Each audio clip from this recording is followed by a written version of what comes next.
Elon, you've been very vocal about the possibilities of colonizing other planets, specifically Mars, and Right. your own company is doing a lot of work to get us to the stage where we're able to do that. Do you think that starting a colony on Mars would kind of be a chance to start over and maybe do a little bit better? Or do you think it's a chance to copy what nature on Earth has already created for us? Yeah, I think it's quite likely that we'd want to bioengineer new organisms that are better suited to living on Mars. I mean, humanity's kind of done that over time by sort of selective breeding.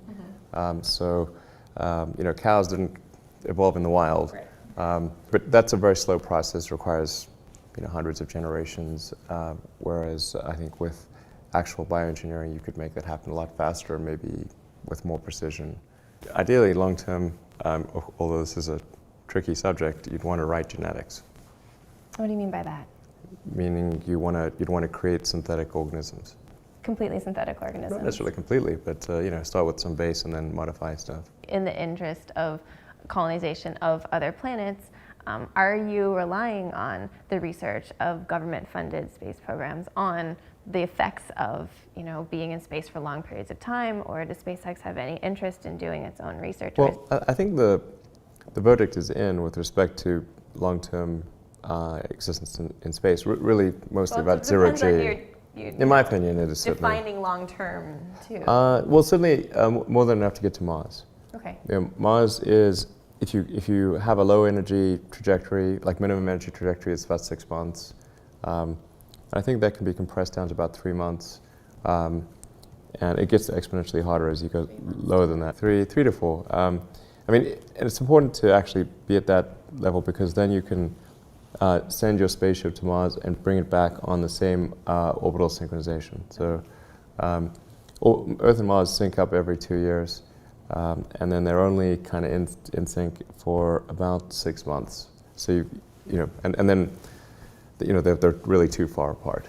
So you've got to be able to go there and back in one go, and that's important for making the cost of traveling to Mars an affordable amount. Because if you think of like what's the key thing to establish a colony on Mars, it's the cost per unit mass to the surface of Mars, or the cost per person as well.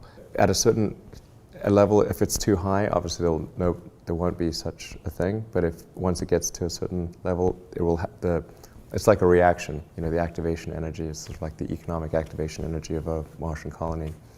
I mean, right now it's like, I don't know. If the last NASA estimate was $500 billion, and that was during Bush the First. So I would imagine today's estimate is $1 trillion. Now we're not going to go spend $1 trillion on sending like 4 people to Mars. So right now the cost of going to Mars is beyond what can be afforded. So that's why there's like no one's going to Mars. But ultimately, in order to establish a colony, I think you've got to get the cost down to maybe $500,000 or less per person to go. And there's got to be an intersection of sets of people that can afford to go and people that want to go. What was the moment that you decided that this was your mission, and how did you make that decision to investigate? So, Philip, I'm going to start with you. You know, in my case, when I was 10 years old, my father was incarcerated. He had threatened someone with a gun. In Switzerland, it's a very bad idea to threaten a banker with a gun. Mm-hmm.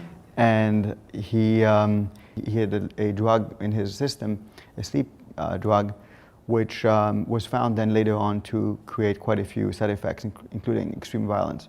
And his case was reopened. He was the first person to be pardoned by the cantonal parliament in Geneva unanimously. And at the time I thought, you know, he got away with it. He had a very good attorney. And I was trying to be sort of clinical about the whole thing. Ironically, 15 years later, I'm doing a PhD on sleep. I challenged one of my professors. I said, you know, what if I use this particular drug, for example, in mice, just to see his reaction? He said, Philip, you can't use this. It makes people psychotic and aggressive. So once I had heard this 15 years later, you know, I thought, okay, this is perhaps my father was not as, you know, or was not guilty at all. So it was interesting. My first reaction was to pick up the phone and apologize 15 years later to my father that you know, I doubted his I innocence. thought you were just bullshitting. Exactly. Exactly. So it was interesting. And now, of course, we're helping some pharmaceutical companies come up with cleaner drugs. You know, that's exactly what we do. So It's really a very personal motivation. I guess it is, but I didn't realize that it was until I actually I had begun doing it. Thank you for sharing that. So I guess I'll ask you the same question, Elon. Like, what drives you? Like, when did you realize that this work was important, and sort of what's your personal motivation behind it? I wouldn't say there was like it wasn't any one particular role model. I mean, there's certainly many people that I admire in history. You know, Tesla obviously being one of them. Yes.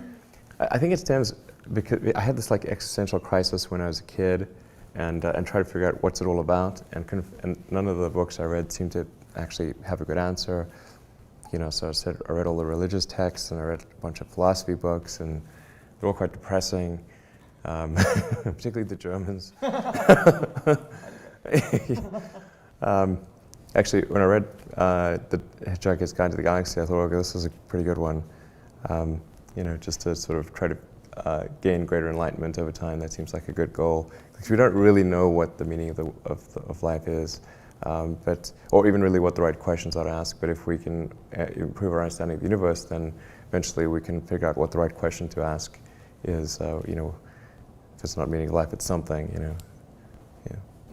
Well, I just want to thank you, Elon and Philip, for joining me here and sharing your thoughts about consciousness and enlightenment and technology and where we're going. I've really appreciated it, so thank you so much.